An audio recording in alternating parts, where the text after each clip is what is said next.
All right, so last week I met with this lady who manages 8 restaurants, and they need somebody that can clean 4 of them. And I told you in one of my last videos that I actually showed up too casual to the meeting because I didn't realize how big of a meeting this was. And I was worried that I lost the opportunity.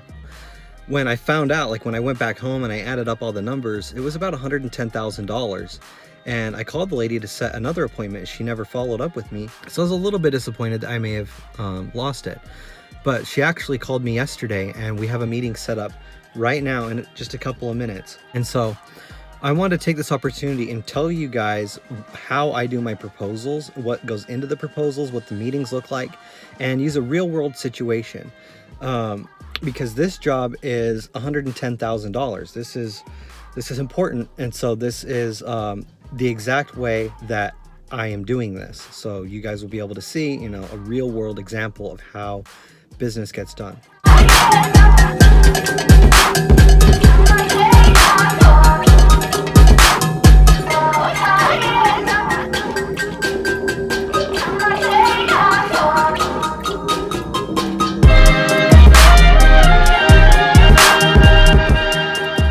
So guys, I used to work right here. This is where my last day job was.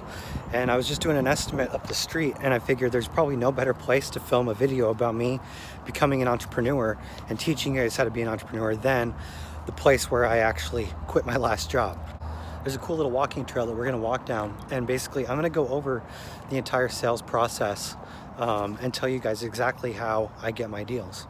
So the first step is the initial meeting. This is where you're gonna meet the customer for the first time, and this is where you need to give them your first impression of your company, and you need to establish trust with them, and you need to see if they're gonna be a trustworthy person also. So you look to see if things like how their handshake is, if they're looking you directly in the eye. You look around at the business and see if it's run properly. See if it's like really messy and chaotic. See if the employees are happy or unhappy. Just try and gather some background information just so that you have it in the back of your mind and you kind of know who this person is. Then you're probably gonna find a room to sit down in, and they're gonna tell you what their cleaning needs are. They're gonna tell you what their current company does, and then you're basically gonna run through a checklist and they're gonna tell you what kind of things that they're looking for. It's gonna be things like sweeping, mopping, cleaning the bathrooms, high dusting, removing the garbages. Every building pretty much gets cleaned the same way and they need the same things cleaned, but they're gonna tell you where the current company is falling short. That way you can put an emphasis in that area. Maybe they suck at keeping the bathrooms clean, or maybe they suck at keeping the floors clean. You're gonna find this out so that you know what their priority is. You can ask how long the current company takes to clean the place. You can ask what time they come in, figure out what day of the week works best for that customer. You can find out if they have a janitorial room where you can keep all of your equipment, and find out how big the place is and how many people you're gonna need to help clean it. Then what you wanna do is you wanna go back to your office or back home and type up a proposal. And this is where you're gonna sit and you're gonna analyze all that information that you have, and you're gonna come up with a plan to keep this building clean. The first page is gonna be a cover letter. This has your company name, the date, the customer's name. It's a good place to keep your contact information, your email address, and your phone number. Then you turn the page and the next thing's gonna be an introduction letter. This just thanks them for taking the time to meet with you, because it takes time to meet with vendors. It takes time to show people their facilities, and they're giving you an opportunity to make a little bit of money and improve your life. So you kind of want to thank them in this letter. It's also a good place to kind of reassure them and let them know that you know what you're doing in your business. So you could tell them how long you've been in business, what you specialize in, things like that. Then you turn the page and it's going to get into some of the terms and agreements of the contract. So on my paperwork, the first section is going to be talking about how my company agrees to provide all the labor and all the supplies for the cleaning services. The next talks about the service schedule. It says how many days per week and what those days are going to be. It says that we're going to conform to the customer's holiday schedule, and that we're willing to make changes to the schedule as long as it doesn't affect the cost of the job. The next section is my invoicing policy. We send out all of our invoices during the first week of the month, and then they're due on the 31st of the month. And if they pay by the 15th, they actually get a 10% discount.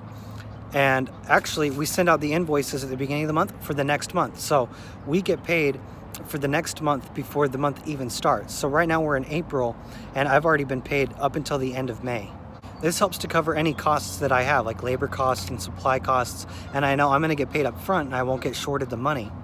The next section is all about our supervision policy, and it says that we're not going to allow our employees to be unsupervised in the customer location until they've had their proper training. and until they could pass the quality assurance test.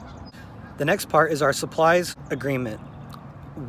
My company agrees to provide all cleaning supplies, but the customer needs to agree to provide all toilet paper, hand towels, soaps, things like that, all consumables the customer supplies. This can change by customer. Sometimes we provide it, sometimes they do. It depends on how they want to do things. Then we have our equipment policy. And this talks about how my company agrees to provide all cleaning equipment, buffers, mops, carpet extractors. And in this section, I actually have a clause to where the customer will agree to provide a space to house all this stuff. So this way I'm always assured that we get a janitorial closet that's just for us. The next section talks about insurance.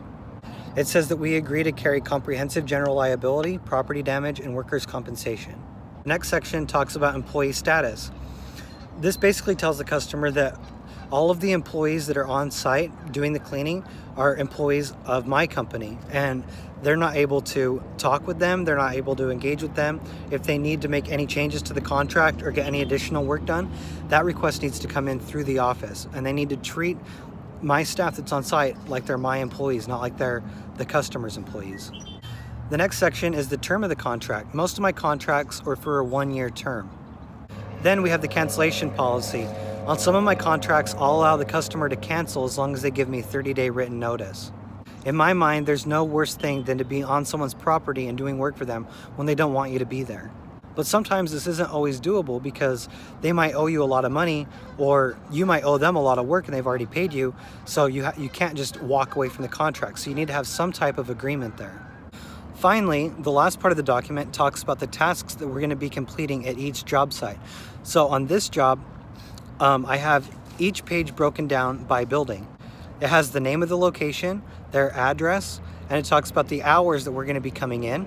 Basically, these restaurants close at 2:30 in the morning and they open at 9 in the morning. And so those are the hours in which my company is allowed to be on their property and get our job done. We list everything out: cleaning the kitchens, cleaning the drains, sweeping, mopping, scrubbing the floors, high dusting, doing the bathrooms, cleaning all the fixtures in the bathrooms, cleaning the partitions where the toilet stalls are. Every little detail of what we're going to be providing is included in this. And then at the bottom of these pages, that says the price per day.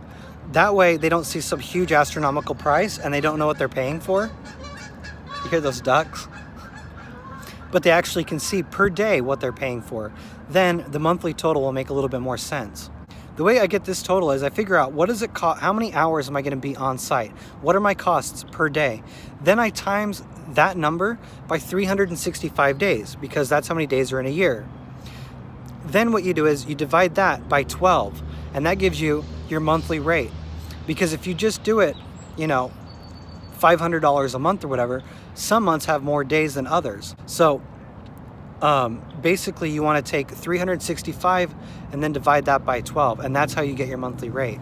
So I did go to that estimate and she seemed very impressed with me. And since I went through this proposal before I got with her, I thought of every single thing that she might ask me questions on, and I was very prepared for this meeting. And so she said they're going to go ahead and work with me. My pricing is quite a bit higher than what they're currently paying, but the current provider isn't doing the work. So she's happy to increase the rates, but she needs to talk to the owner and get the final approval. But basically, we're going to start with these 4 accounts, and then she said in about 6 months we can take on the next 4. So that's going to put about an extra I think it's like right around $108,000 annually that I'll be getting from this account. So I'm pretty excited for it. A deal is never closed until you get pen on paper and you get the check in your hand. So I can't get too excited yet. I need to stay on my grind and keep on doing estimates. That's actually why I'm here, is because I was just at a church doing an estimate on carpet cleaning.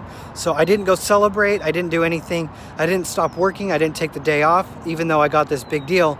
I went out and immediately started to get more customers. So that's kind of how it goes. You just have to keep on it, because the minute you let up, the minute you start celebrating, you're going to lose opportunities. So anyway, guys, if you want to do what you want, when you want, how you want, for how much you want, subscribe to my channel, and we'll see you guys next time.